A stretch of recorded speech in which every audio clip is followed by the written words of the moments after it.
Buenas noches entonces a todos. Estamos probando audio y video para ir arrancando ya la conferencia sobre la ascensión del Señor, que es la solemnidad grande que tenemos este domingo.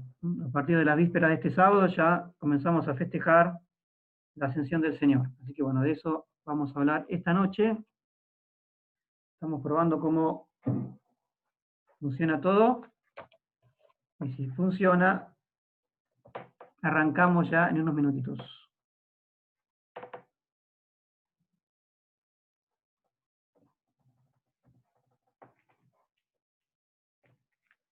Bien. Bueno, ¿se escucha bien entonces? Ahí apareció la imagen.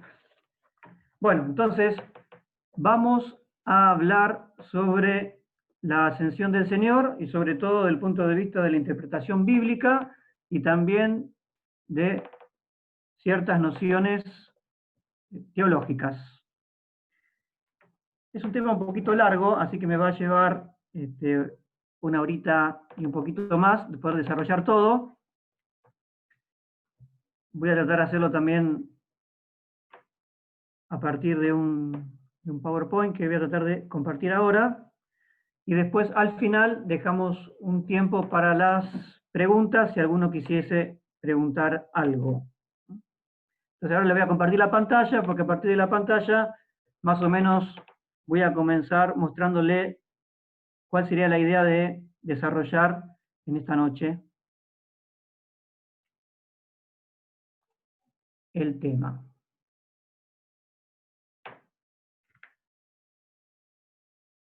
Muy bien, entonces vamos a hacer una Ave María para empezar. En nombre del Padre, del Hijo y del Espíritu Santo. Dios te salve María, llena eres de gracia, el Señor es contigo, bendita tú eres entre todas las mujeres, y bendito es el fruto de tu vientre Jesús. Santa María, Madre de Dios, ruega por nosotros pecadores, ahora y en la hora de nuestra muerte. Amén. San Ignacio de Loyola, ruega por nosotros. En nombre del Padre, del Hijo y del Espíritu Santo. Amén. Bueno. Entonces,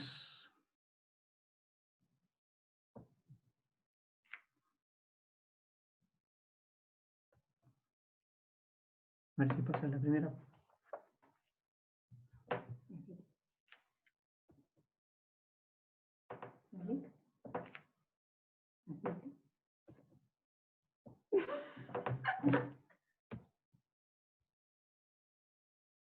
Estoy viendo. Bien. Tengo un poquito trabado ahí el PowerPoint. Eso es un poco el proyecto, el plan para esta noche. Son 5 puntos. Vamos a hacer una introducción general.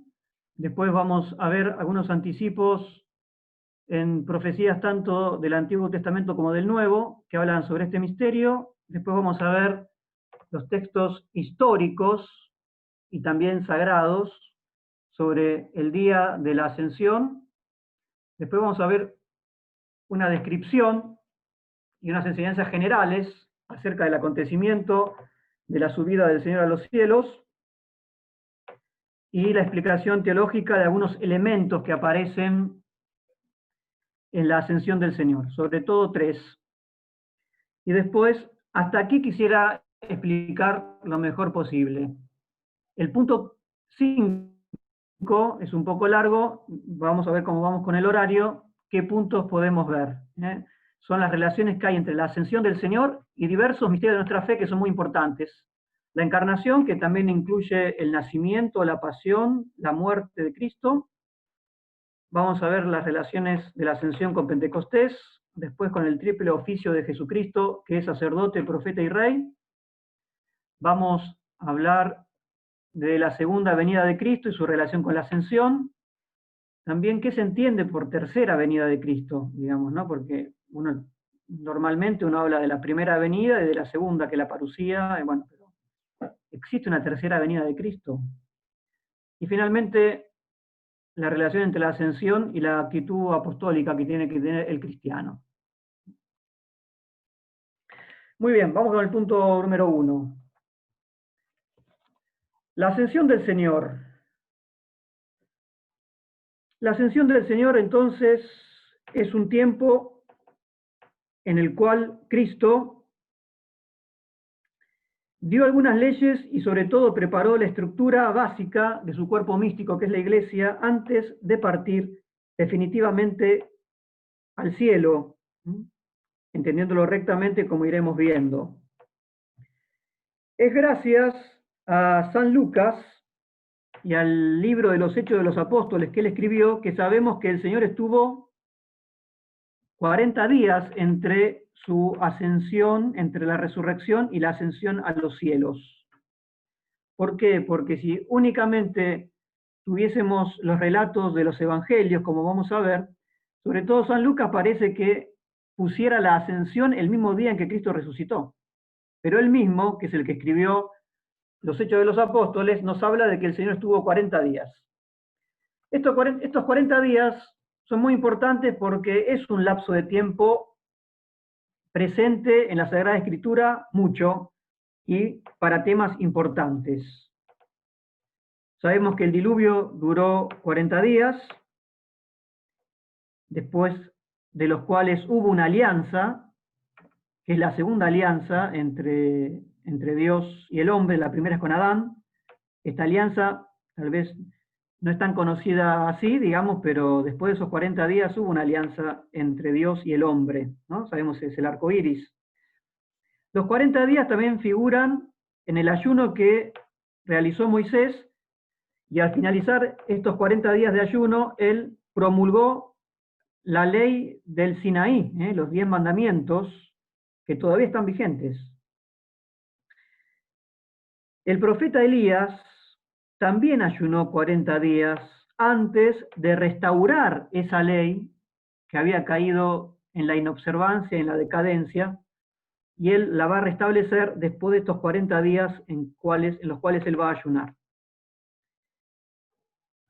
Si vamos a la nueva alianza, Jesús comenzó a predicar la buena noticia del Evangelio después de 40 días en que estuvo ayunando en el desierto como preparación. Y ahora, al cabo de 40 días de haber resucitado, él ya va a dejar asentados firmemente los pilares de la iglesia, iglesia que va a recibir, por decirlo así, un impulso definitivo en Pentecostés. Hay un autor contemporáneo que dice: la obra de Jesús sobre la tierra se encierra entre dos cuarentenas. Una palabra que nos suena mucho hoy en día, ¿no? Porque vivimos de cuarentena en cuarentena. La obra de Jesús sobre la tierra se encierra entre dos cuarentenas. Apenas salido del desierto, Jesús había anunciado el reino de Dios. Y de él vuelve a hablar en sus últimos coloquios, en sus últimas conversaciones, que también duraron 40 días. Muy bien. Veamos rápidamente cómo fue la vida de Jesús en estos 40 días. Jesús, después de las primeras apariciones, cuando resucitó, esas primeras apariciones fueron en Judea, él mismo, el Señor, les dio la indicación a los apóstoles que tenían que marchar a Galilea, que es la provincia que está al norte de su país, porque allí lo verían. Eso fue lo que le dijo Jesús a las piadosas mujeres que tenían que transmitirle a los apóstoles. Sin duda, este cambio de provincia, porque Jerusalén está en la provincia de Judea, tuvieron que trasladarse varias decenas de kilómetros, más de 100 kilómetros, tuvieron que trasladarse a la provincia de Galilea, tuvo lugar sin duda después de la segunda aparición en el cenáculo. El mismo día que Jesús resucitó, se apareció a los apóstoles en el cenáculo. A la semana siguiente se volvió a aparecer cuando estaba presente también el apóstol Tomás, el cual pidió poner, ¿no?, los dedos en el agujero de sus clavos y la mano en el agujero de su costado. Muy bien. Sin duda, después de esta segunda aparición comunitaria, por decirlo así, de Jesús, se marcharon a Galilea. Antes de esa marcha también tiene lugar la aparición a los discípulos de Maús, que está aquí representada en la placa a la izquierda. Muy bien. Una vez que parten, llegan a la provincia de Galilea, donde está Nazaret, donde está el mar de Galilea, donde está Cafarnaún, donde está el monte Tabor, bueno, muchos lugares que le eran familiares a nuestro Señor, porque allí se crió y vivió hasta los 30 años. En estos 40 días tiene lugar la pesca milagrosa, que está relatado en el capítulo 21 de San Juan, que ahí está en la placa a la derecha, ¿no? Es un milagro con muchísimo contenido espiritual y teológico. El Señor está en la playa, los apóstoles están pescando, tiene lugar la pesca milagrosa, San Pedro, como se ve ahí en el cuadro, se adelanta, faltando 100 metros, se adelanta para llegar primero a verlo a Jesús, y Jesús está en la playa haciéndoles un asado de pescado, como muestra también ahí el cuadro. Bueno, muy bien. Es también en estos días en que Jesús está en Galilea, en que él realiza una convocatoria montañera. Jesús los lleva a la montaña, los hace escalar a los apóstoles. Eso está relatado al finalizar el Evangelio de San Mateo. No se especifica qué montaña los hizo subir. Si fue el monte de las bienaventuranzas, si fue el monte Tabor o si fue otro monte. Lo que sí sabemos es que el Señor, también con todo ese marco espiritual y teológico que tiene la subida a la montaña, como subió Moisés, como subió Elías, etc., también hace subir a los apóstoles para hablar allí, y también, sin duda, es en Galilea donde tiene aparición, donde tiene lugar una aparición de Jesús a 500 hermanos reunidos todos juntos. Es una aparición bastante llamativa, de 500 testigos oculares de la resurrección de Cristo. Esta aparición está relatada en la primera carta a los Corintios, y es muy interesante porque San Pablo es el que relata esta aparición, y él dice, la mayoría de estos 500 testigos que vieron a Jesús resucitado viven todavía. Es decir, cuando San Pablo está escribiendo esa carta, la mayoría de los 500 habían estado presentes y vivían todavía en aquel tiempo. Pero estos 40 días están llegando a su fin, y entonces el Señor los conduce de vuelta a la provincia de Judea. Y en la provincia de Judea está Jerusalén, que es la capital. ¿Por qué? Porque la palabra de Dios debía salir del monte Sión. Tenía que comenzar por Jerusalén, como dice el Evangelio de San Lucas. Porque era el antiguo centro del culto de Dios. Y ese antiguo centro del culto, porque ahí estaba el templo de Jerusalén, ahora, por la institución de la Eucaristía en la última cena, se había convertido en la primera iglesia del culto cristiano. Entonces, fíjense también cómo desde Jerusalén, que es la capital centenaria de los judíos y el centro del culto, también desde allí, esta nueva maravilla que hizo Cristo, que es la Eucaristía, va a irradiar esta vida divina hacia el resto del mundo. Entonces, el Señor los hace volver a Jerusalén. Fíjense entonces que fueron 40 días, pero piensen que en esa época no había ni avión, ni helicóptero, ni auto, ni autopistas asfaltadas, entonces fue bastante dinámico ese periodo, corto. Corto porque prácticamente en 20 días fueron y volvieron, y al cumplirse los 40 días, el Señor los convoca en Jerusalén, come con ellos, después de comer, marchan hacia la zona de Betania, donde vivían sus amigos Lázaro, María y Marta, y frente a Betania, en el Monte de los Olivos, va a tener lugar la escena de esta despedida. Justamente no va a ser en Galilea, donde el Señor se crió, sino en Judea, donde él había nacido, porque nació en Belén, es descendiente por ser descendiente del rey David, va a ser en Judea y va a ser en Jerusalén, donde él había sufrido tanto y donde padeció la muerte en cruz, donde va a tener efecto su ascensión a la morada del Padre Celestial. Muy bien. Dicho esto, vamos a pasar ahora al segundo punto.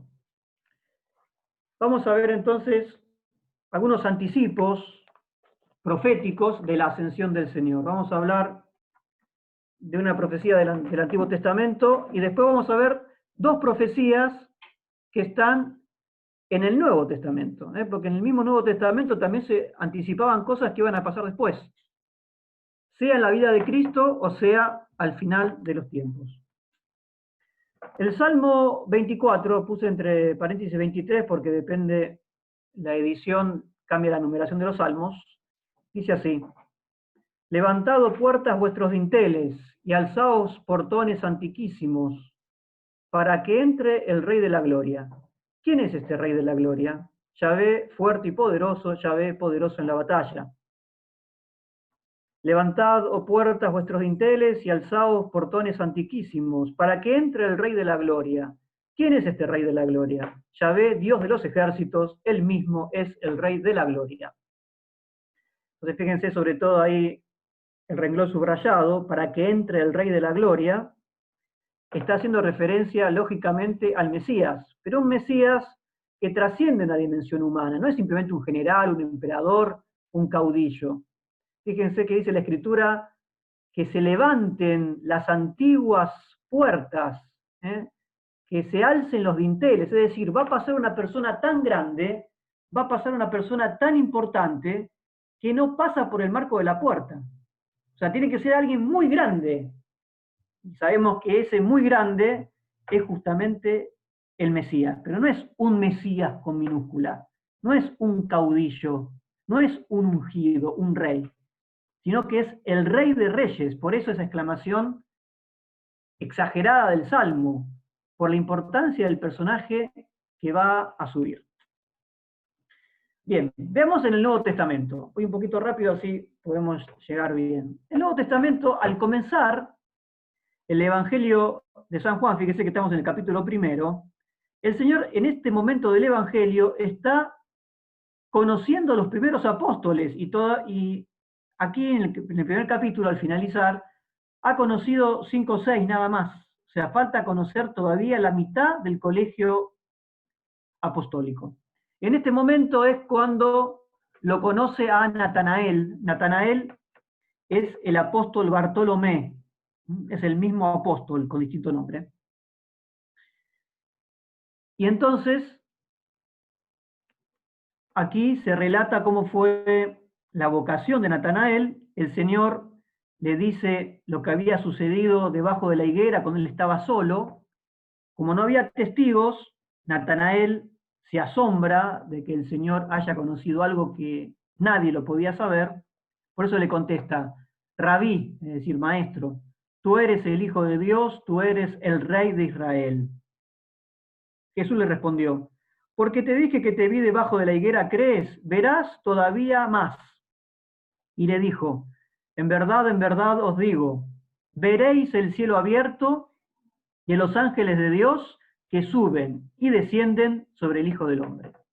Es decir, le está anticipando al comenzar la vida pública, Jesús tiene 30 años, le está anticipando a Natanael que él, por haberlo reconocido como el Mesías, como el Maestro, él que lo va a seguir junto con los 12 apóstoles, después de 3 años, él va a estar presente en la ascensión a los cielos.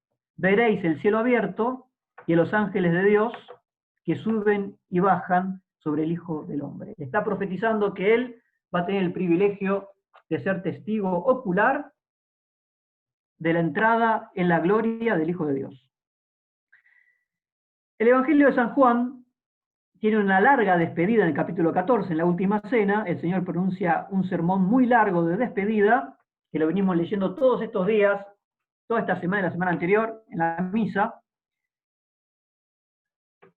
Es un capítulo muy denso también, espiritual y teológicamente hablando. Fíjense este párrafo que ponemos ahí. En la casa de mi Padre hay muchas moradas, dice Jesús. Y si no, os lo habría dicho, puesto que me voy a preparar lugar para vosotros. Y cuando me haya ido y os haya preparado el lugar, vendré otra vez y os tomaré junto a mí, a fin de que donde yo estoy, estéis vosotros también. Y del lugar a donde yo voy, vosotros sabéis el camino. Fíjense que a partir de lo que está subrayado, el Señor está mostrando, digamos, que se está yendo a un lugar y dice cosas también interesantes. Se está yendo a un lugar, pero se va a un lugar para prepararnos a nosotros un lugar semejante. Y se va al mismo tiempo para volver. Interesante también. Se va para volver. Bien.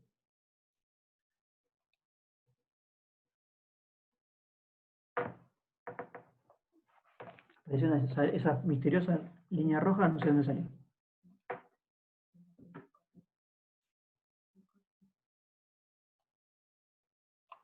Bien. Vamos ahora aquí. Ahí está. ¿Esa línea roja de dónde salió?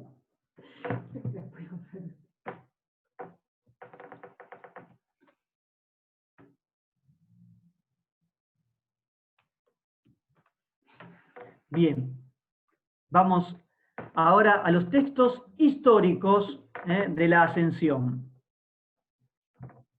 Vamos a leer, o sea, de la Ascensión, históricamente hablando, hay 3 textos nada más que son los que están acá en la pantalla. O sea, cuando uno habla de la Ascensión del Señor, está contenido en esto que estamos leyendo aquí.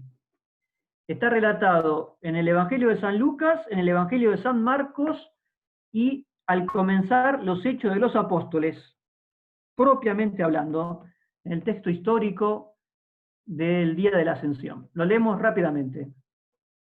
Y les dijo, así estaba escrito que el Cristo sufriese y resucitase de entre los muertos al tercer día, y que se predicase en su nombre el arrepentimiento y el perdón de los pecados a todas las naciones, comenzando por Jerusalén. Son palabras que le dice Jesús a los apóstoles. Vosotros sois testigos de estas cosas, y he aquí que yo envío sobre vosotros la promesa de mi Padre. Mas vosotros quedaos en la ciudad hasta que desde lo alto seáis investidos de fuerza. Y los sacó fuera, hasta frente a Betania, y alzando sus manos los bendijo. Mientras los bendecía, se separó de ellos y fue elevado hacia el cielo. Ellos lo adoraron y se volvieron a Jerusalén con gran gozo. Y estaban constantemente en el templo, alabando y bendiciendo a Dios. El Evangelio de San Marcos lo relata así, brevemente. Y el Señor Jesús, después de hablarles, fue arrebatado al cielo y se sentó a la diestra de Dios. En cuanto a ellos, fueron y predicaron por todas partes, asistiéndolos el Señor y confirmando la palabra con los milagros que la acompañaban. El comienzo de los Hechos de los Apóstoles, que lo escribió también San Lucas, dice así. A los cuales también se mostró vivo después de su pasión, dándoles muchas pruebas, siendo visto de ellos por espacio de 40 días, dato muy importante, y hablando de las cosas del reino de Dios, comiendo con ellos en Jerusalén, les mandó no apartarse de Jerusalén, sino esperar la promesa del Padre, la cual dijo, oísteis de mi boca. Porque Juan bautizó con agua, mas vosotros habéis de ser bautizados en el Espíritu Santo. No muchos días después de estos, pasaron 10. Ellos entonces, habiéndose reunido, le preguntaron, diciendo, Señor, ¿es este el tiempo en que restableces el reino de Israel? Mas él le respondió, no os corresponde conocer tiempos y ocasiones que el Padre ha fijado con su propia autoridad. Recibiréis sí potestad cuando venga sobre vosotros el Espíritu Santo. Y seréis mis testigos en Jerusalén, en toda la Judea y Samaria y hasta los extremos de la tierra. Dicho esto, fue elevado, viéndolo ellos, y una nube lo recibió, quitándolo de sus ojos. Y como ellos fijaron sus miradas en el cielo, mientras él se alejaba, he aquí que 2 varones vestidos de blanco se les habían puesto al lado, los cuales les dijeron, varones de Galilea, ¿por qué quedáis aquí mirando al cielo? este Jesús, que de en medio de vosotros ha sido recogido en el cielo, vendrá de la misma manera que lo habéis visto ir al cielo. Muy bien. Entonces, seguimos adelante. Vamos a ir al punto número 4, ya hemos visto todo esto. Vamos ahora a ver la descripción de la escena y las enseñanzas generales de este acontecimiento de la ascensión. Vamos al punto 4a, que es la bendición del Señor. Y aquí vamos a ver, hemos visto 3 profecías ya, estas que están acá adelante. Ahora vamos a ver que en la bendición que el Señor realiza cuando se va al cielo, también se va a cumplir una profecía que está en el libro del Levítico.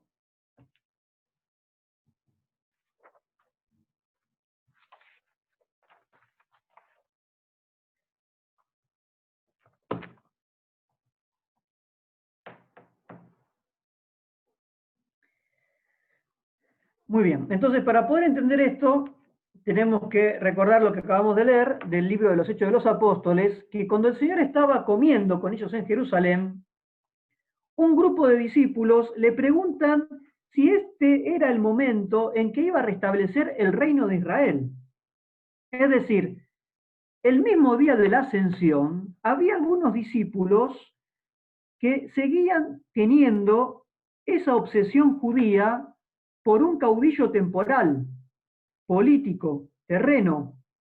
Es decir, en el fondo de los corazones de algunos discípulos de Jesús, todavía se albergaba la ambición de una preponderancia de los judíos sobre los demás pueblos de la tierra.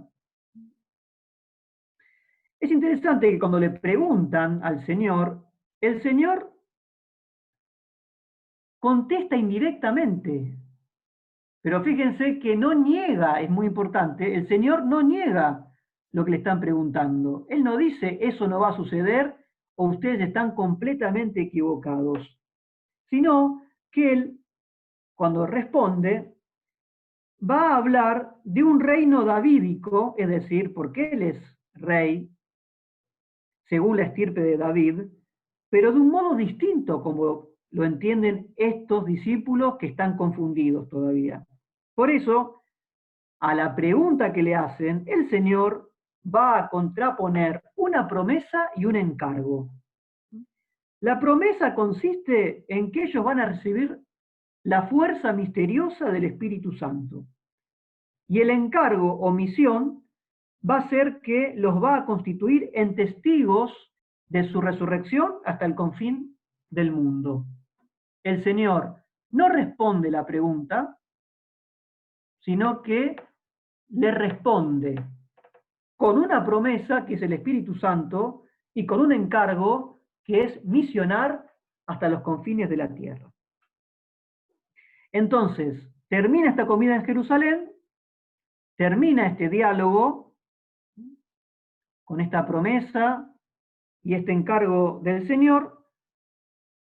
Cuando acaba la sobremesa, el Señor va con los apóstoles, con sus discípulos, al Monte de los Olivos, y así como al pie de ese monte, donde está Getsemaní y donde comenzó la pasión, el Señor en la cima de ese monte va a subir a los cielos. Porque correspondía entonces que donde el Señor había sufrido, también reciba la gloria. Muy bien.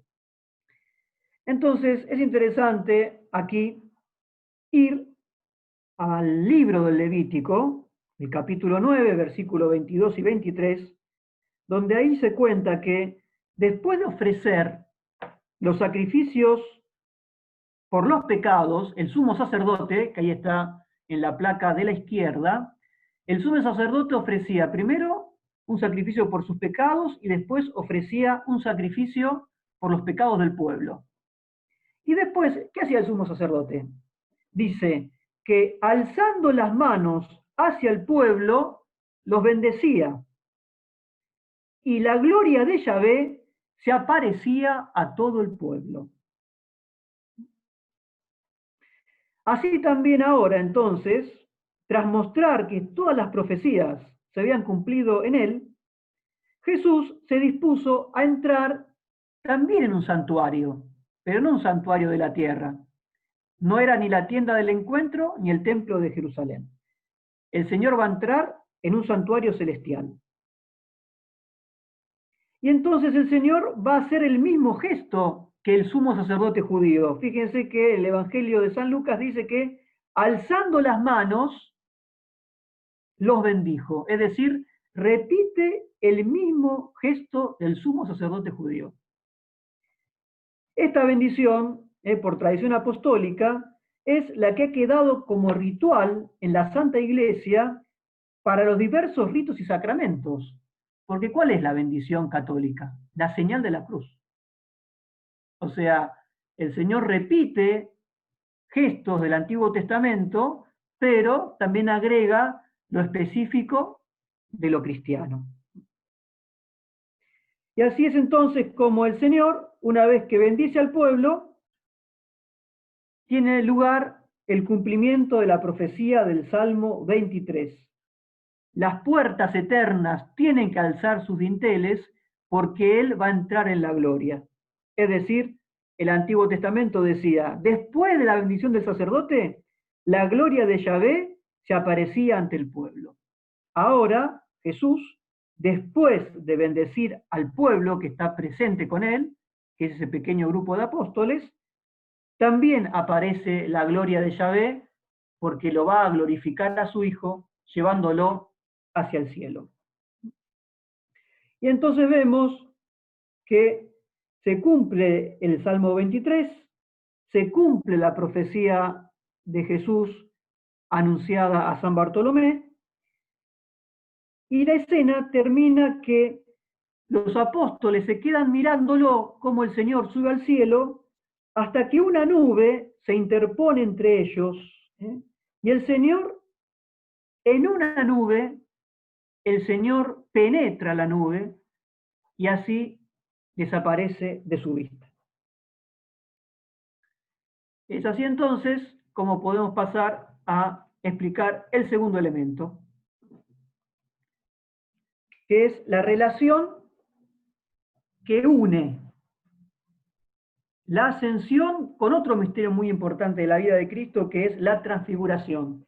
Y ese elemento común que une ambos misterios, ese elemento físico, visible, palpable, es la nube. La nube. Fíjense, ahí en la placa vemos que a la izquierda está la escena de la transfiguración del Señor. Vemos que está Jesús justamente sobre una nube. Están los dos profetas del Antiguo Testamento, Moisés y Elías, que hablan con él. Y abajo están los tres apóstoles predilectos de Jesús, San Pedro, Santiago y San Juan, que son los únicos testigos de la transfiguración y que están teniendo esa experiencia tan tremenda y tan mística. Bueno, a la derecha está la escena de la ascensión, donde también aparece el Señor penetrando en una nube. Muy bien. Si leemos el pasaje de San Mateo que habla sobre la transfiguración, San Mateo 17:5 dice, no había terminado de hablar cuando una nube luminosa vino a cubrirlos. Y una voz se hizo oír desde la nube que dijo, este es mi Hijo el amado, en quien me complazco, escúchenlo a él. Eso dice la transfiguración. Acabamos de leer en los Hechos de los Apóstoles, una nube lo recibió delante de sus ojos. Y fíjense cómo comienza el libro del Apocalipsis. Dice San Juan, el que lo escribió, miren, él, con mayúscula, el Mesías, viene entre las nubes y todos lo verán. Vemos entonces que si bien San Pedro, Santiago y San Juan habían participado de la transfiguración, obviamente que también habían participado de la pasión de Cristo. Lo habían visto como varón de dolores, lo habían visto lleno de angustias, entonces lo habían visto crucificado.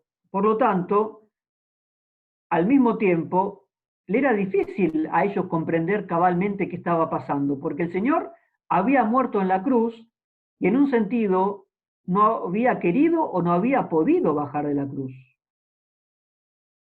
Entonces, esta escena de la transfiguración junto a la ascensión es muy importante para ellos. ¿Por qué?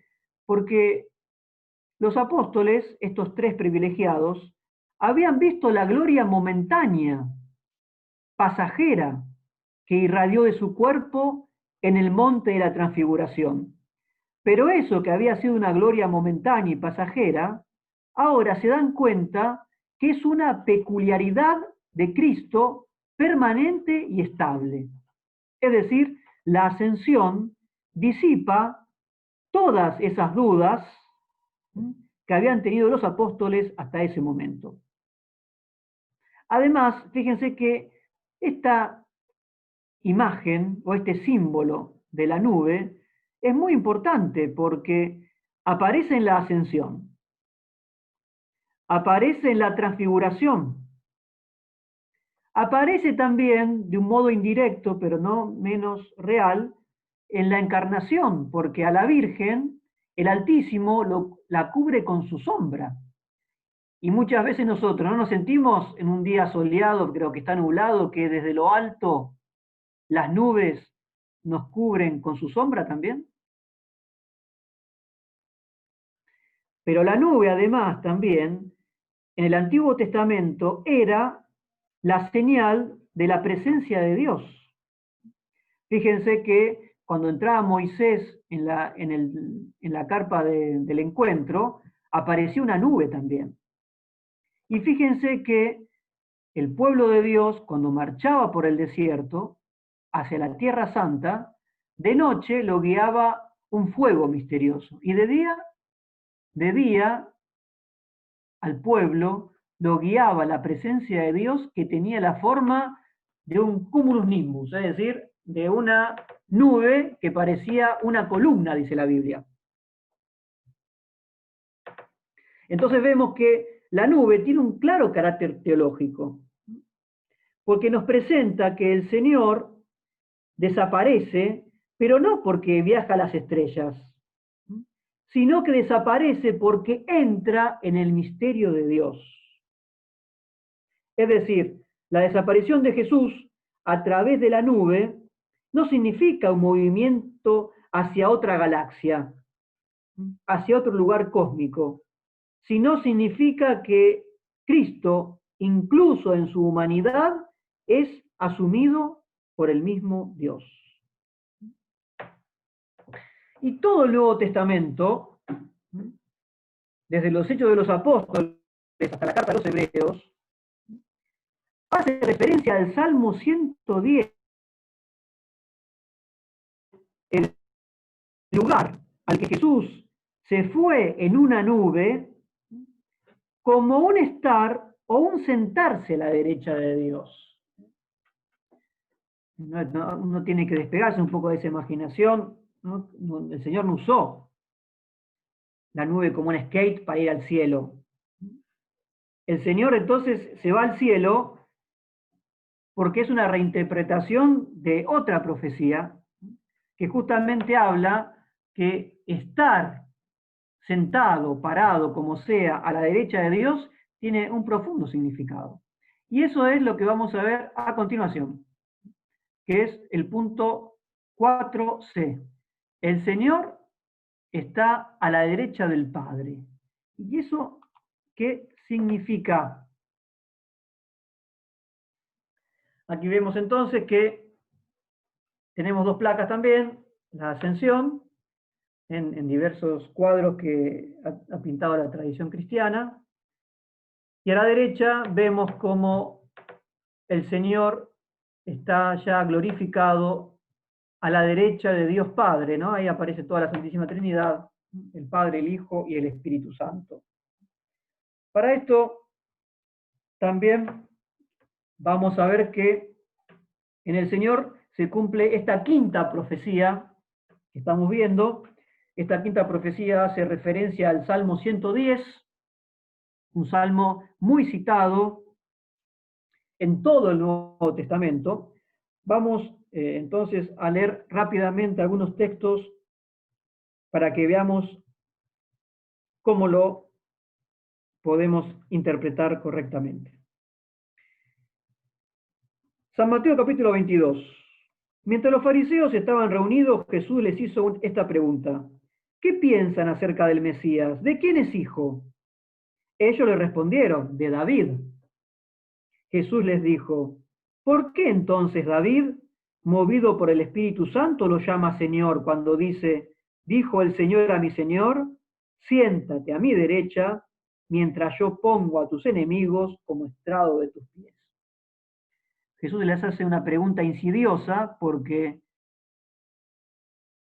el Mesías tenía que ser descendiente del rey David. Pero en el Salmo 110, que Jesús les lee o les relata, es el mismo David que llama Señor al Mesías. Entonces, el descendiente es más grande que el antepasado. Y eso en una sociedad ancestral, ¿cómo puede ser? Nunca el nieto tiene más autoridad moral que el abuelo. Entonces Jesús dice, ¿cómo puede ser esto? Porque está dando a entender que el Mesías, en un sentido, desciende del rey David, según la carne, pero desde el punto de vista de su origen divino, es mucho más grande que el rey David. Fíjese en el versículo 19 del Evangelio de San Mateo que leímos al comienzo, San Marcos dice que el Señor fue arrebatado al cielo y se sentó a la diestra de Dios, de vuelta. San Marcos, la misma idea. El Señor fue arrebatado al cielo y se sentó a la diestra de Dios.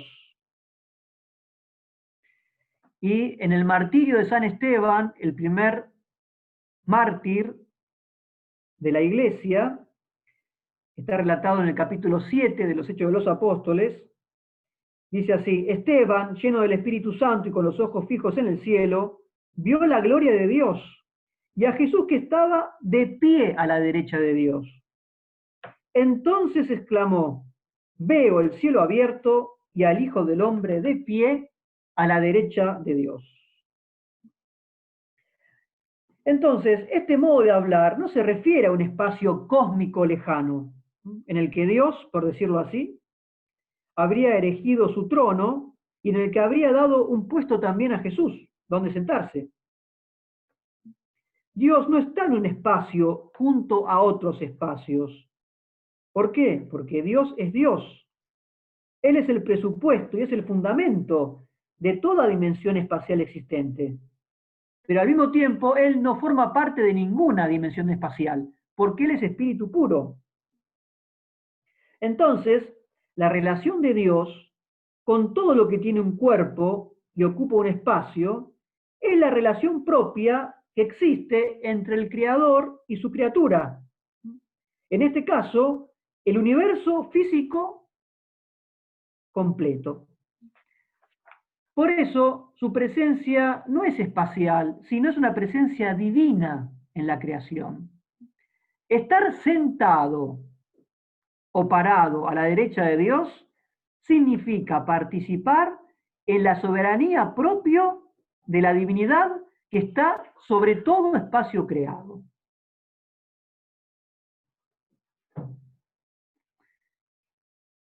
Por eso, en esta disputa que estuvo con los fariseos que acabamos de leer, él contrapone otra idea del Mesías, porque el verdadero Mesías, con mayúscula, no es hijo de David, sino que es Señor de David.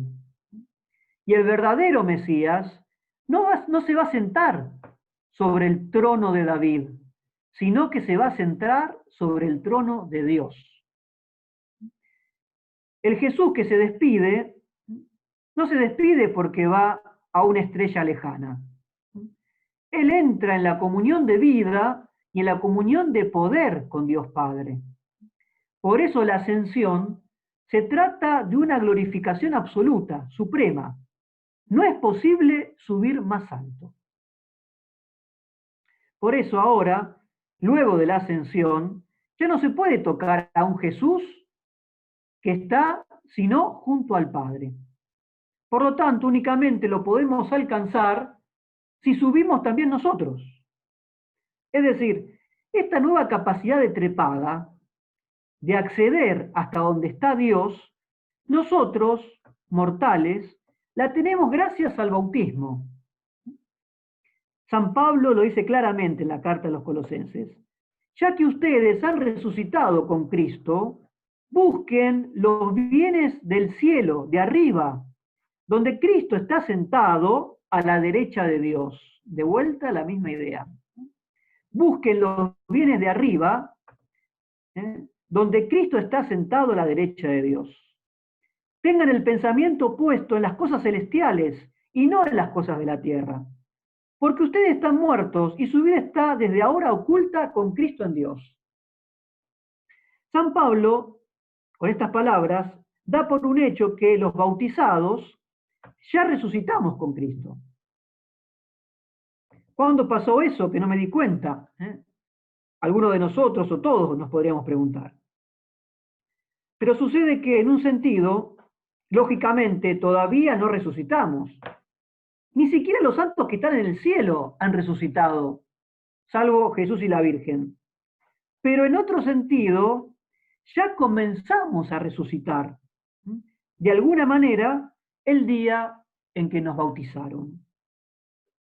Por eso venimos viendo que la relación anterior con el Jesús terrenal ya no es posible para sus apóstoles y para todos nosotros luego de la ascensión. Se trata aquí de la nueva realidad a la que se refiere San Pablo. Si conocimos a Cristo según los criterios humanos, como lo conocieron los apóstoles entre el año 30 y el año 33, ya no lo conocemos así. Es decir, a partir de la ascensión ya no es posible ese conocimiento de Cristo. Si uno está con Cristo, es una criatura nueva. Somos una criatura nueva. Y el viejo modo humano de estar con los hombres junto a Cristo queda definitivamente superado a partir de la ascensión. Por eso es tan importante. Bien. ¿Cómo vamos con el tiempo? Bien, vamos entonces a entrar en el último apartado, vamos a ver lo que podamos. Entonces, la ascensión está relacionada con diversos misterios y centrales de nuestra santa fe.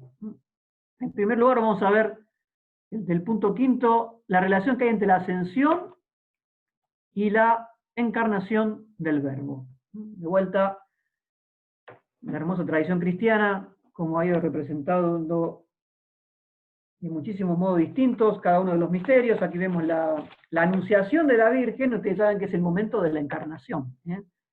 Ese momento, si uno lo ve desde el punto de vista de la Virgen, es la anunciación. Si uno lo ve desde el punto de vista del Hijo de Dios, es la encarnación, que es cuando toma la naturaleza humana. A la derecha está de vuelta otra representación de la ascensión de Cristo a los cielos. No tenemos que decir que es intrínseca y profunda la relación existente entre su encarnación y su ascensión. Porque la encarnación, o el asumir una naturaleza humana, hizo posible que Jesús pudiera sufrir la pasión y redimirnos por su muerte en la cruz. La ascensión lo que hace es ensalzar hasta la gloria a aquella misma naturaleza humana que había sido tan humillada hasta la muerte. En la ascensión el Señor no abandonó el ropaje de carne con que se había revestido, porque su naturaleza humana sería el patrón y el modelo de la gloria futura de las otras naturalezas humanas que se incorporarán a su cuerpo místico por medio de la participación en su misma vida divina. Con relación a Jesucristo mismo, era justo que la naturaleza humana que él había usado como instrumento para enseñar, porque él utilizó sus labios, su lengua humana para hablar, esa naturaleza humana que utilizó para gobernar y que utilizó para santificar al pueblo de Dios, con su saliva él sanaba a los enfermos, con la imposición de sus manos de sus dedos, Él sanaba paralíticos, etc. Es decir, así como con su naturaleza humana Él nos santificó, nos gobernó, nos enseñó, y en su naturaleza humana Él fue humillado, porque a Él lo golpearon, le arrancaron la barba, lo escupieron, no en su alma, en su cuerpo. Entonces, también ahora era justo que ese cuerpo tan humillado tuviese ahora la gloria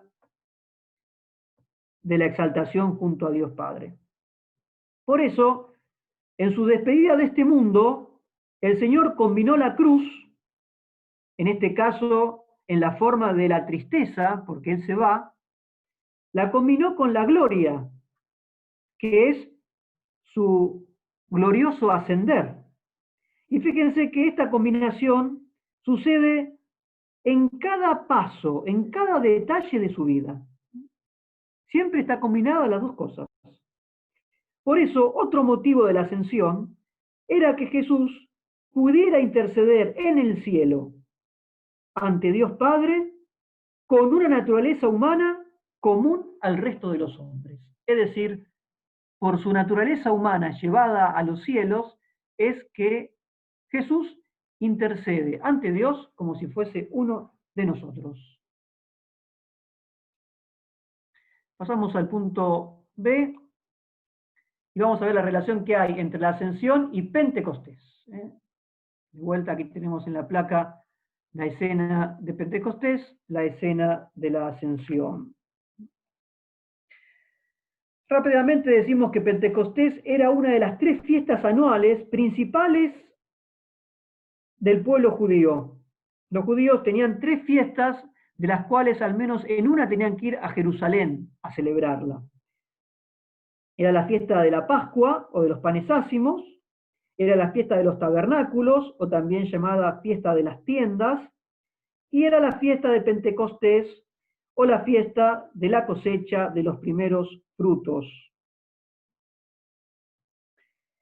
Para el pueblo de Dios, cada una de estas fiestas también revestía un carácter histórico, si bien está íntimamente relacionado con el calendario agrícola, tenía un profundo significado histórico. Por ejemplo, la Pascua era la conmemoración, el recuerdo, el celebrar la salida de la esclavitud hacia la libertad de la tierra prometida. La fiesta de Pentecostés estaba asociada a la promulgación de la ley del Sinaí, es decir, los 10 mandamientos. Y la fiesta de los tabernáculos o de las tiendas recordaba la estancia del pueblo de Dios en el desierto, cuando durante 40 años vivieron en carpas, en tiendas, por eso se llama así, la fiesta de los tabernáculos o de las tiendas, que tenía lugar durante 8 días en octubre. Ahora bien, del pasaje de la ascensión del Evangelio de San Lucas, que leímos al comienzo, en el versículo 49, leemos lo siguiente. Jesús les dice, permanezcan en la ciudad hasta que sean revestidos con la fuerza que viene de lo alto.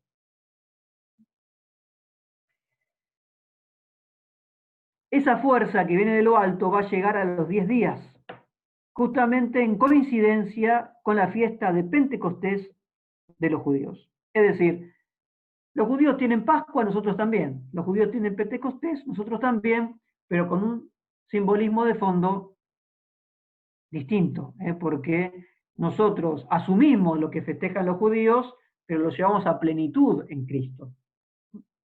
¿Por qué? Porque si Cristo hubiese permanecido en el mundo, es decir, si Jesús no se hubiese ido los 40 días, la vista terrena, y no la vista beatífica, más que reemplazar o sustituir la fe, la habría hecho imposible, la vista terrena permanente de Jesús. En cambio, en el cielo ya no habrá fe, porque sus seguidores sí lo verán en el cielo, pero no con los ojos que lo vemos nosotros ahora. En el cielo no habrá esperanza, porque no lo esperan, sino que lo poseen. Pero sí habrá caridad, habrá amor, porque el amor dura eternamente, dice San Pablo. Entonces, para poder enviar el Espíritu Santo, era preciso que su naturaleza humana regresara a la gloria celestial. Es por eso que la partida de Jesús no constituye una pérdida, sino una ganancia. De la misma manera que la caída del primer hombre fue la caída también de sus descendientes, así la ascensión del Hijo del Hombre, que es el nuevo Adán, va a ser la ascensión de todos aquellos que estuvieran injertados en la misma vida que él. Es así entonces que se entienden esas misteriosas palabras de Jesús. Cuando venga el Espíritu Santo, que yo les enviaré desde el Padre, el Espíritu de la verdad que proviene del Padre, Él dará testimonio de mí. Y ustedes también dan testimonio porque están conmigo desde el principio. Es decir, claramente dice Jesús que Él va a enviar al Espíritu Santo desde el Padre. Eso lo dice en San Juan el capítulo 15. Y San Juan el capítulo 16 dice, les digo la verdad, les conviene que yo me vaya, porque si no me voy, el Espíritu Santo no vendrá a ustedes, pero si me voy, se los enviaré. Ahí se ve entonces. El Señor se va al cielo porque precisamente irse al cielo va a inaugurar un nuevo modo de vivir con Cristo. ¿Por qué? De vuelta lo veamos desde otro punto de vista. Si Jesús hubiese permanecido con los apóstoles, Jesús se habría convertido simplemente en un ejemplo a imitar. En cambio, si parte y les envía el Espíritu Santo, será una verdadera vida divina que va a vivir en la iglesia y en cada uno de sus hijos que estén en gracia. Era preciso que la presencia corporal desapareciera por la ascensión para que pudiese ocupar su sitio la fe y la presencia espiritual. Porque su presencia sobre la tierra, la corporal, habría significado una presencia localizada en el tiempo y en el espacio, incluso con su cuerpo glorioso e intermitente, porque el Señor aparecía y desaparecía. Pentecostés significará que Él podrá estar en medio de todos los hombres que quieran incorporarse a Él y simultáneamente. Por eso, la inhabitación del Espíritu Santo significará más que la presencia física de Jesús. En tanto, nuestro Señor estuvo entre los apóstoles, su influencia iba más bien desde afuera hacia adentro. En cambio, a partir de Pentecostés va a ser al revés, va a ser más desde adentro hacia afuera, por influencia de la gracia. Por eso, a partir de Pentecostés va a haber una doble glorificación de Jesús. Una glorificación será en el cielo, por obra del Padre y del Espíritu Santo. Y la otra glorificación va a ser en la tierra, por obra de la Iglesia, gracias al envío, Espíritu Santo y el Padre harán para glorificar al Señor. Podemos pasar ahora a ver cómo se relaciona la ascensión con el triple oficio de Cristo, que es sacerdote, profeta y rey. Y vemos también una escena de la ascensión, y vemos esta escena donde Cristo asume el triple poder, o el triple munus, de ser profeta, está rodeado, digamos, de los escritores eclesiásticos, aquí están los evangelistas, representados, son las 4 figuras, está el libro, el alfa y el omega, está el vestido y ataviado con los ornamentos sacerdotales, tiene una corona real, tiene el color dorado en el icono que significa la realeza.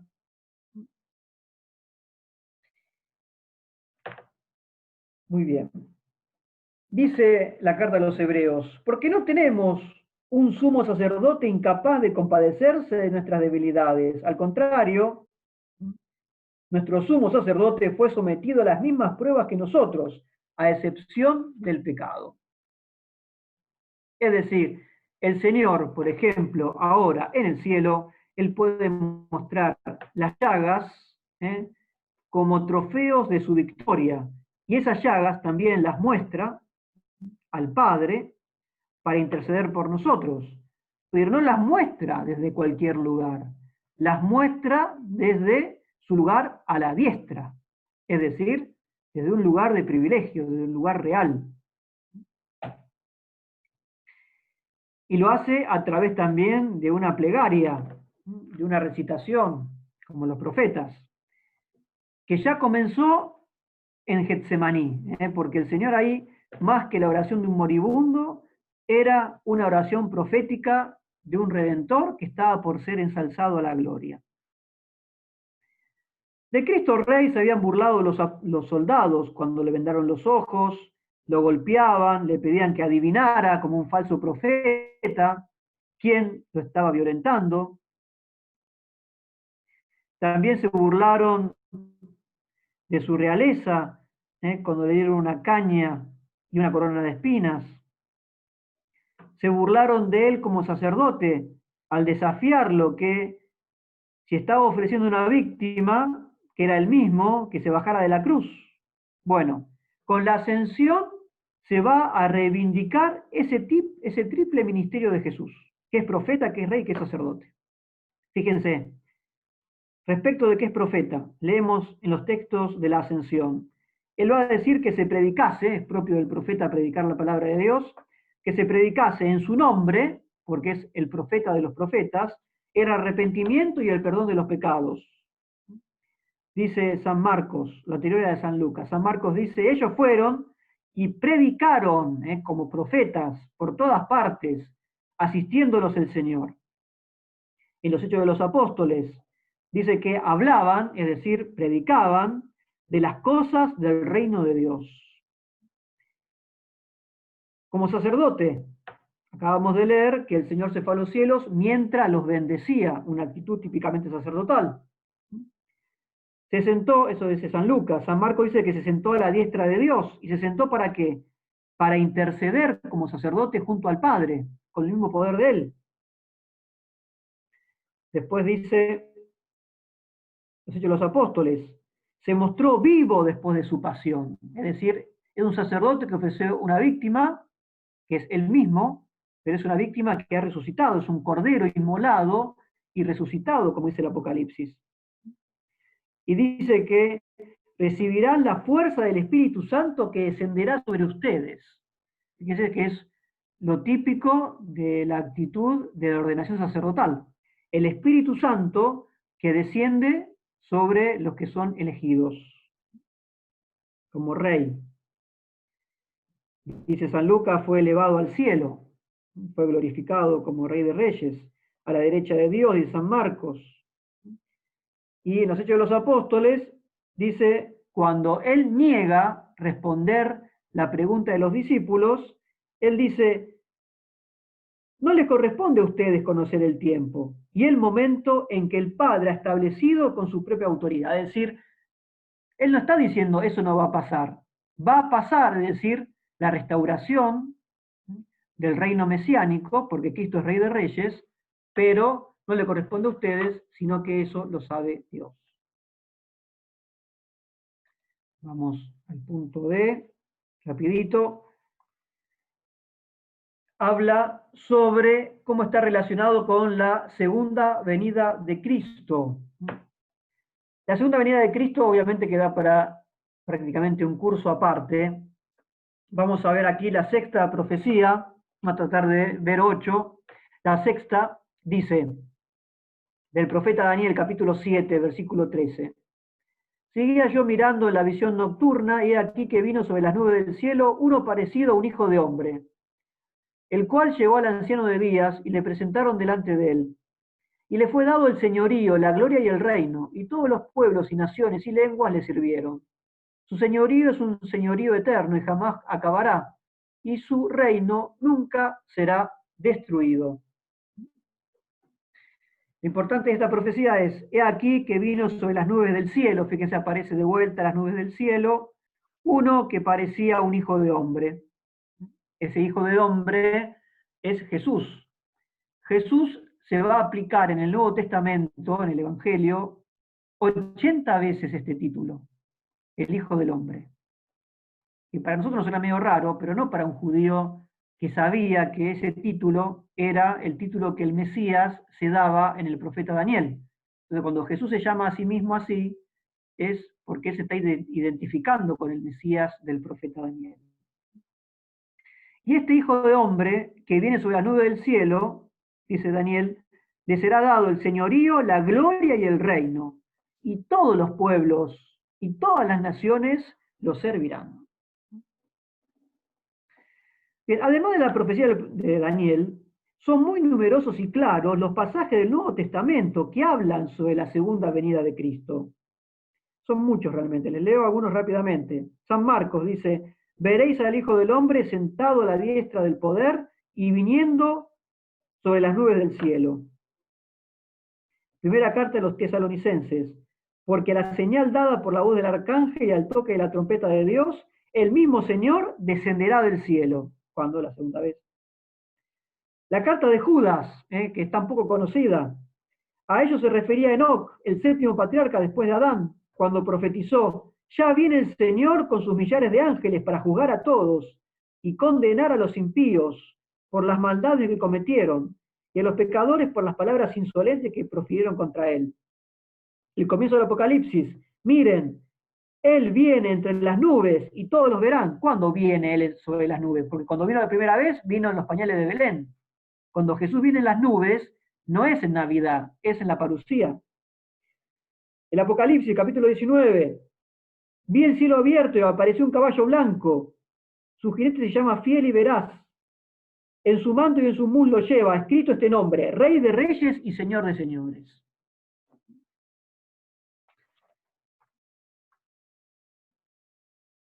Muy bien. Avanzamos un poco más, esto da mucho para hablar, pero seguimos un poquito más para tratar de ver todos los puntos. Vamos al quinto E. Vemos en este punto quinto que el Señor, sabemos que vino la primera vez en Belén, va a venir la segunda vez en la parucía, pero hay escritores eclesiásticos, los santos padres, teólogos, que también hablan de una tercera venida de Cristo. Hay como una tercera venida de Cristo. Para entender esto, nos sirve la lectura del Evangelio que vamos a leer este domingo. ¿Por qué? Porque este domingo la lectura de la Ascensión va a ser la lectura de los Hechos de los Apóstoles. En el Evangelio no vamos a leer directamente la Ascensión, sino que vamos a leer el final del Evangelio de San Mateo. Ese final del Evangelio, San Mateo 28:20, dice, he aquí que yo estoy con vosotros todos los días hasta el fin del mundo. Así termina el Evangelio de San Mateo. San Mateo no relata la ascensión, sino que relata estas últimas palabras de Jesús en esta aparición. Entonces, fíjense que el Señor se está yendo al cielo, pero dice, voy a estar siempre con ustedes. Entonces, ¿en qué quedamos? La ascensión, podemos decir, que no sustrae a Jesús de nuestro mundo. No le impide estar presente entre nosotros, pero sin duda que lo hará de una manera distinta, misteriosa, pero al mismo tiempo muy eficaz. Por eso aquí podemos decir que se cumple otra profecía muy importante de Cristo, con la cual todo el esquema del Evangelio de San Mateo cierra perfectamente. ¿Por qué?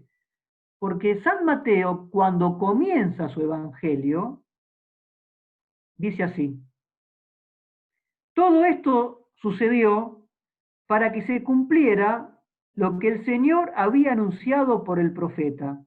La Virgen concebirá y dará a luz a un hijo, a quien pondrán el nombre de Emmanuel, que significa Dios con nosotros. Eso dice San Mateo en el capítulo 1 de su Evangelio. Y San Mateo está citando una profecía de Isaías del capítulo 7. El Señor mismo les dará un signo. Miren, la joven, la doncella, está embarazada y dará a luz un hijo, y lo llamará con el nombre de Emmanuel. Entonces, después de transcurrido 33 años en la vida de Jesucristo, vemos que esta predicción y este nombre, porque se llamaba Jesús, no Emmanuel, vemos que este nombre alcanza todo su significado en el día de la ascensión. ¿Por qué? Porque es ahora en la ascensión cuando el Señor se ha convertido en el Emmanuel, en el Dios que está siempre con nosotros. Porque Él estará con nosotros en nuestras alegrías, en nuestras dificultades y también en nuestras luchas. Por eso, a partir del día de la ascensión, el Señor estará siempre con nosotros porque está de un modo espiritual. Y así es como el Señor viene por tercera vez. Lo leo de un extracto de San Bernardo de Claraval. Fíjese qué hermoso lo dice. Sabemos de una triple venida del Señor. Además de la primera y de la última, hay una venida intermedia, el Adventus Medius. Aquellas son visibles, pero esta tercera no. En la primera, el Señor se manifestó en la gloria y convivió con los hombres, que es Navidad. En la última, todos verán la salvación de Dios y mirarán al que traspasaron, es decir, cuando Cristo venga por segunda vez. La intermedia, en cambio, es oculta.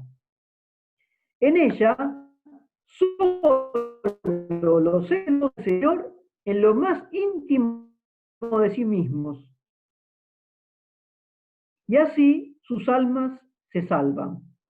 De esta manera, que carne en debilidad. En la última vendrá en gloria y majestad. En esta intermedia viene en espíritu y en poder. Esta venida intermedia es como una senda por la que se pasa de la primera a la última. En la primera Cristo fue nuestra redención. En la última aparecerá como nuestra vida eterna. En esta es nuestro descanso y nuestro consuelo. Entonces, San Bernardo cita al apóstol San Juan. El que me ama guardará mi palabra y mi Padre lo amará, y vendremos a él y haremos morada dentro de él. Entonces, San Juan en estas palabras está hablando explícitamente de esta tercera venida de Jesús, que es como una escatología del tiempo presente. Esta tercera venida de Jesús es cuando Jesús y la Santísima Trinidad habita en el alma que está en gracia.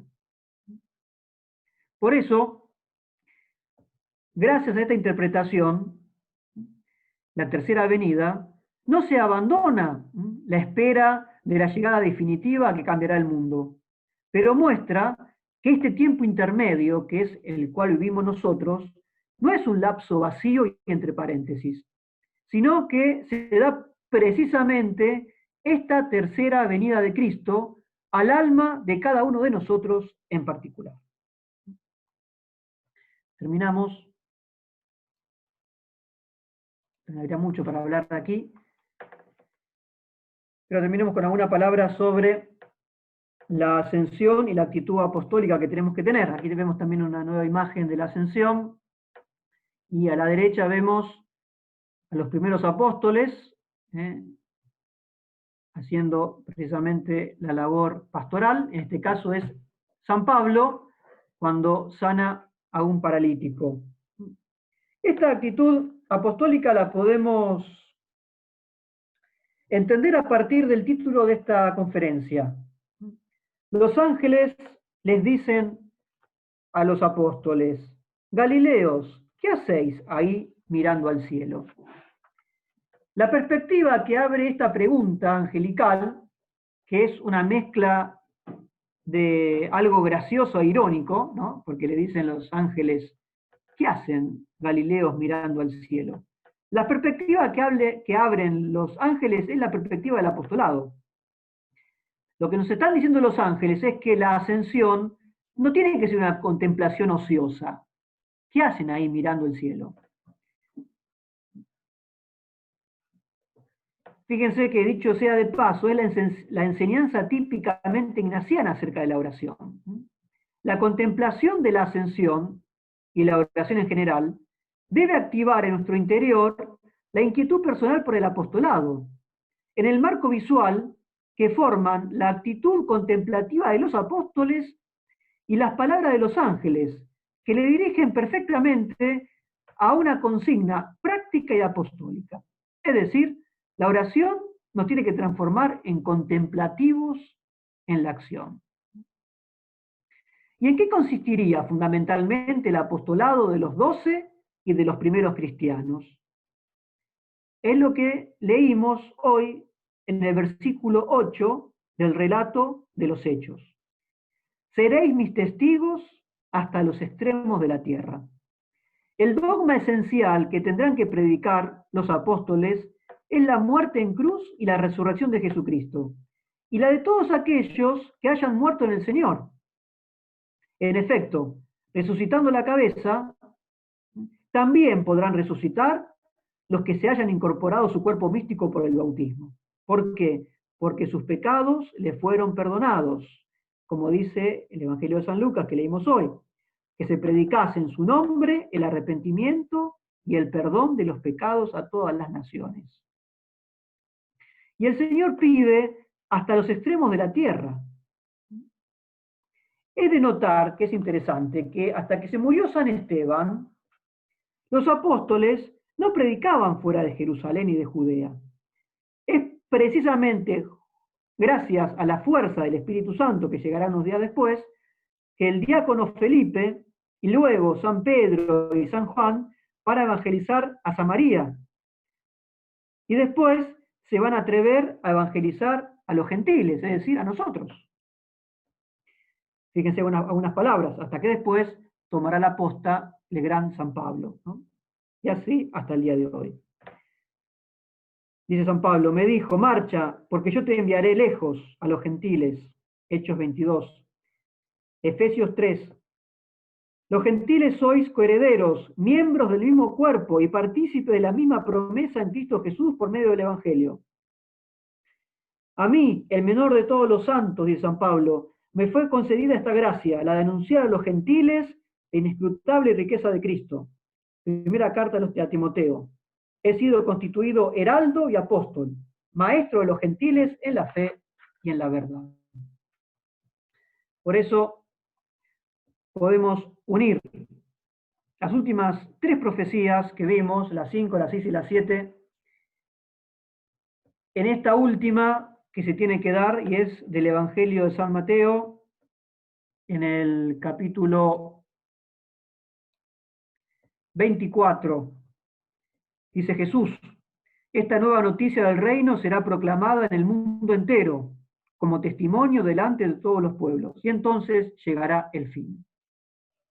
Es decir, como actitud de fondo, para este tiempo intermedio que vive la humanidad y que vivimos cada uno de nosotros, porque estamos vivos, cada uno de los que estamos escuchando esta charla, el Señor nos pide una triple actitud y un triple testimonio: la vigilancia, la alegría y el apostolado.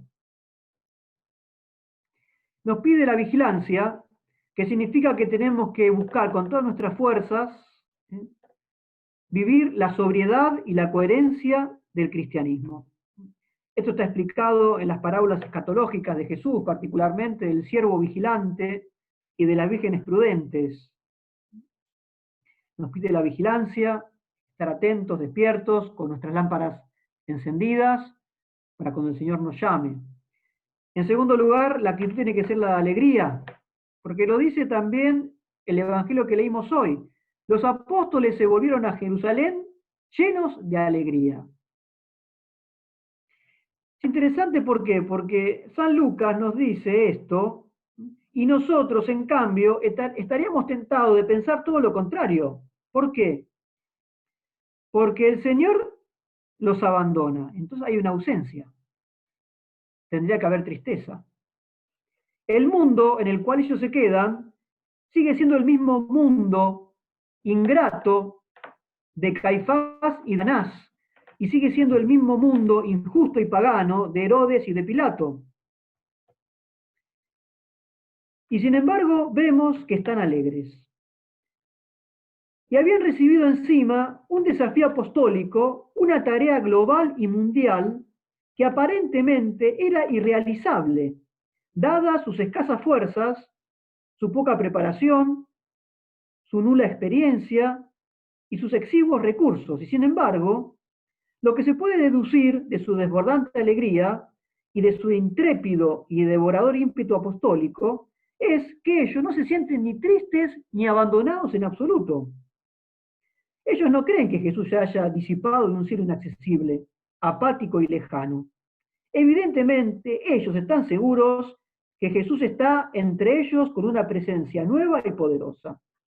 Por eso, la alegría de los discípulos después de la ascensión corrige cualquier posible visión errónea o borrosa de este acontecimiento. No fue una sugestión psicológica o una imaginación. La ascensión no es un marcharse a una galaxia lejana del cosmos, sino la permanente cercanía de los discípulos que van a experimentar esta alegría del Señor que está con ellos, al punto de llegar a dar la vida por el Señor. Termino con esta frase de San León Magno cuando predicaba sobre este misterio.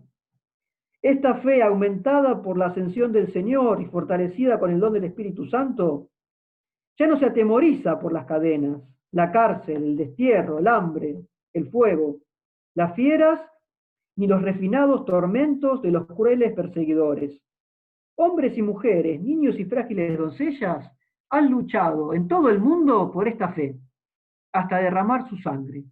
Esta fe ahuyenta a los demonios, aleja las enfermedades, el coronavirus incluido, resucita a los muertos, dice San León Magno. Los mismos apóstoles recibieron un progreso espiritual tan grande de la ascensión del Señor que todo lo que antes era motivo de temor se les convirtió en motivo de alegría. Es que su espíritu estaba ahora totalmente elevado por la contemplación de la divinidad, sentado a la derecha del Padre, y al no ver el cuerpo de Jesús, podían comprender con mayor claridad que aquel que no había dejado al Padre al bajar a la tierra, tampoco los había abandonado a sus discípulos a subir al cielo. Entonces, amadísimos hermanos, el Hijo del Hombre, al alejarse de nosotros por su humanidad, comenzó a estar presente entre nosotros de un modo nuevo e inefable por su divinidad. Muy bien. Bueno, hasta aquí entonces esta conferencia con la cual también quería aportarles alguna idea para esta fiesta que vamos a celebrar ya a partir de mañana en la tarde, en las vísperas de la Ascensión y todo el domingo. Fiesta que muchas veces es como que pasa un poco desapercibida, ¿no? Porque ya pasaron varios días de la resurrección, uno piensa que se olvidó de Pascua y después queda un poco opacada por la fiesta de Pentecostés, con la cual se cierra el tiempo pascual, pero sin embargo tiene mucha riqueza. Aquí, digamos, hay mucho en toda esta parte, hay muchísimo, digamos, para profundizar, pero bueno, no da tiempo y bueno, ya están cansados porque pasó mucho tiempo. Así que bueno, si alguno tiene ganas de hacer alguna pregunta,